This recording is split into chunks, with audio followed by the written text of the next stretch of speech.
Pak Boni, belakangan ini publik dihebohkan dengan kasus korupsi dan gratifikasi yang terjadi di Direktorat Jenderal Pajak. Kemenkeu telah memecat pegawai pajak Rafael Alun Trisambodo. Kemudian kasus ini melanggar pasal 12B dalam Undang-Undang Nomor 31 yang berbunyi bahwa setiap gratifikasi kepada pegawai negeri atau penyelenggara negara dianggap pemberian suap apabila berhubungan dengan jabatannya dan berlawanan dengan kewajiban atau tugasnya dan masuk dalam penindakan KPK. Apakah Anda sendiri mengikuti perkembangan kasus tersebut? Iya, pasti saya mengikuti perkembangan kasus ini, Dek. Saya kira kasus kriminalitas soal tindak kekerasan dua orang anak remaja itu hanya trigger aja, pemicu, ya, yang membuat akhirnya kotak Pandora besar perkara di dalam Direktorat Pajak ini menjadi wacana publik. Nah, Melangkah ke pertanyaan selanjutnya. Sebagai pengamat politik, publik kerap kali berusaha melihat sesuatu dari perspektif Anda. Apakah Anda sendiri bisa membaca adanya praktik atau pergerakan seperti ini dalam Kementerian Dirjen Pajak sebelum dihebohkan oleh media? Saya sendiri tentu mengenal banyak sekali sahabat, teman, dan juga bagaimana kultur di dalam birokrasi kita, baik di level kementerian, kelembagaan, dan sebagainya, dari pusat sampai daerah. Ya, artinya bahwa dalam pengalaman saya sebagai pengamat politik, apa yang terjadi dalam kasus Pak Rafael ini sebetulnya bukan hal baru. Itu juga terjadi di banyak level, di banyak tempat. Selanjutnya, kita bisa melihat bahwa wacana media ini memiliki peranan yang penting dalam menggiring opini masyarakat yang kemudian bisa memberi tendensi kepada pemerintah untuk mengeluarkan kebijakan tertentu.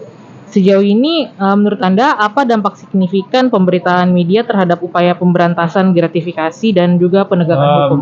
Yang kedua, pemerintah sendiri kemudian secara serius, saat ini pemerintahan Presiden Jokowi terus mendorong penciptaan good governance dan clean government itu dengan coba melakukan monitoring terhadap penggunaan anggaran maupun terhadap gaya hidup para pejabat, ya, terutama yang top level.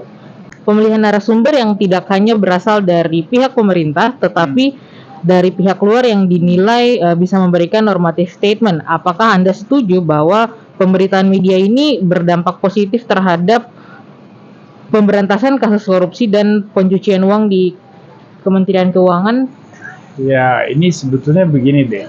Pemberitaan media ini kan positifnya adalah dia seperti membangunkan masyarakat umum dari tidur ketidaktahuan.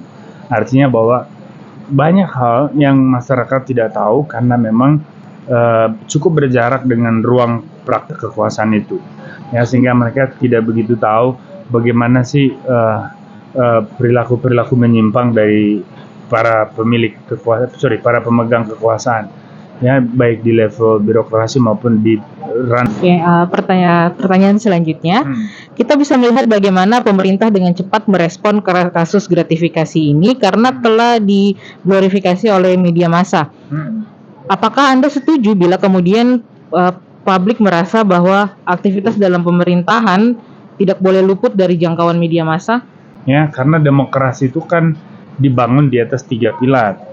Ada negara, ada pasar, ada masyarakat sipil. Nah, masyarakat sipil ini banyak di dalam. Ada kelompok media, ada LSM, ada kelompok adat, kelompok agama, macam-macam. Nah, kelompok media punya peran yang sentral karena media massa dia bertugas mengumpulkan dan menghadirkan informasi ke ruang publik. Dia mengumpulkan informasi lalu menghadirkannya kembali ke ruang publik.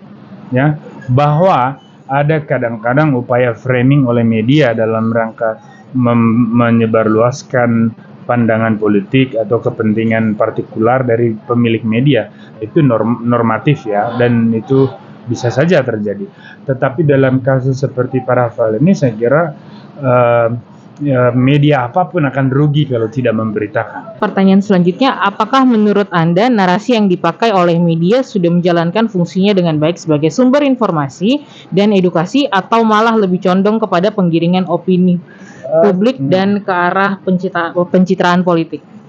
Ya sebetulnya sih seperti yang saya katakan tadi, ini kan semua media memberitakan ini, ya. Artinya bahwa kalaupun ada framing dari media tertentu, itu orang tidak akan melihatnya secara mencolok. Karena apa? Karena kalau media tidak memberitakan justru menjadi aneh. Sebegitu viralnya kasus ini ya. Maksud saya begini, yang lebih kuat di sini bukan framing medianya, tetapi aspek kebaruan, ya, novelty dari informasi ini. Jadi ini kan sesuatu yang orang mungkin rasakan lama, tetapi tidak terbuktikan, tidak ada datanya. Lalu tiba-tiba muncul kasus ini dengan bukti, lalu dia menjadi viral. Oke, baik. Demikian rangkaian pertanyaan yang dapat saya berikan atas kesediaan dari Bapak untuk menjadi narasumber. Saya ucapkan terima kasih. Sama-sama.